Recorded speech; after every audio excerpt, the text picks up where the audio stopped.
TheSenjuGkage back at it again, bringing you that Naruto manga chapter 624 review. Now this chapter was very eventful, very fruitful. And there are four main things that happened in this chapter that I think people should really pay attention to. The first thing was when they were still children and Madara finally chose the path that he was going to take later on in his life, or throughout his whole life. When Senju and Madara both came back and prevented their brothers from being murdered by their parents, Madara told Senju, he said, while I would love to have a time of peace, a time of no war, a time of not always having to look over my shoulder, wondering if someone's trying to kill me or following me, trying to kill me. You killed my brothers, and while it may not have been you personally, your people took my people away from me. And there is no way that I can just forget that or forgive that. And so from now on, we're going to be adversaries when we see each other. That's some deep stuff. That's some deep stuff. And you could translate that to groups of people today. Now the second point was when they grew up after Senju explained that day after day, beyond that point, they kept fighting, basically honing each other's skills, even though they were fighting to the death, and they became the respective head of their clans. He said at one point, it got so bad for the Uchiha that Uchiha members would actually defect over to the Senju side. Like he said, the Uchiha were straight outclassed in the war.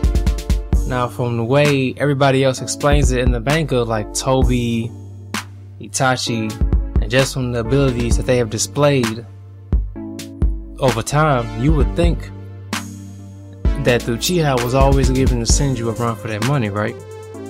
But at this point, it seems the Senju were clearly the better clan.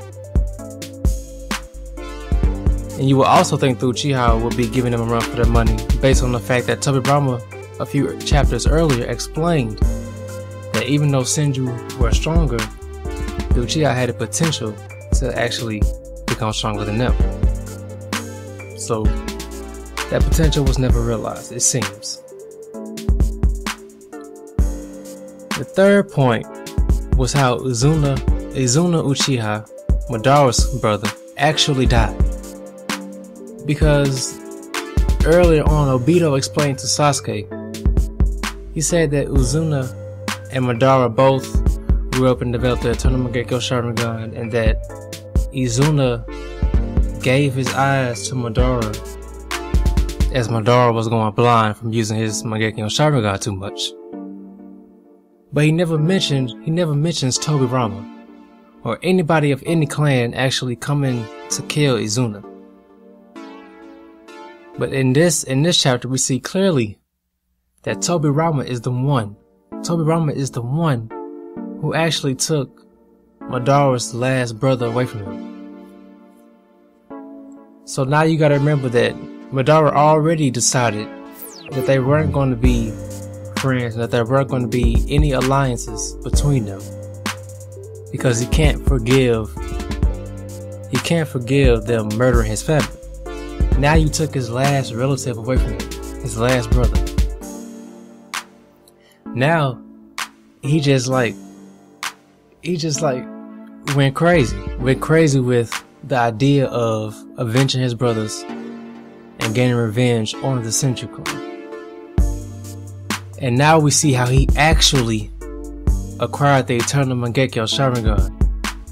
Even though he still took Izuna's eyes, it wasn't from him just going blind and Izuna giving him his eyes. It was because Toroi-San inflicted mortal wounds on his brother. Now the final point,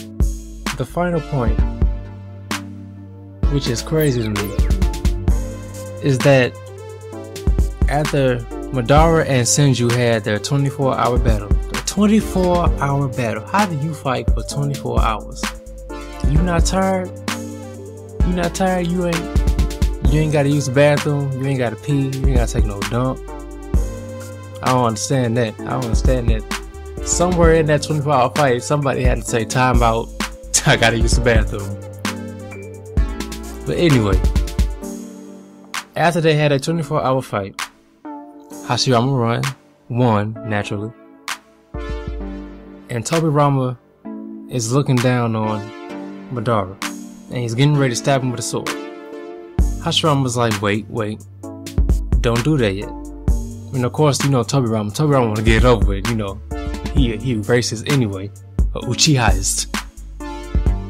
So he like, come on, what you waiting on? Hashirama got this look. He playful and all, but when he gets serious, it's like you don't want to mess with him. He dared Tobirama to touch Madara. He said, dare. He said, I dare you. Just touch one hair on Madara. Tobirama looked at him like, okay, I don't want none of that. And Hashi gave him one last chance to forge an alliance, right? But Madara, all of a sudden, says, I can't forgive you. And after being asked by Hashirama, well, how would I be able to earn back your trust after killing his last brother? Madara says, by killing your own brother or killing yourself, or one or the other. An eye for an eye, basically. Now, I'm just wondering, like, how is this going to pan out? Because obviously, Tobirama is not going to die, because he's the second Hokage. And obviously, Hashirama is not going to die, because they still have to form the village. So where is this going to go? How is this going to pan out? I mean, you know, you can usually, after reading so many manga or seeing so many animes and stuff, you can predict how stuff is going to play out. But with this, the only thing I can predict happening in the next chapter is somebody pulling off the famous talk no jutsu. You know the talk no jutsu. You talk somebody to death about your ideals, and then all of a sudden your enemy becomes your friend. That's the only thing I could think of that could happen for the next chapter. Besides that, I don't know. I have no idea. But all in all, it was a good chapter, a good manga chapter. Can't wait to see what happened next week.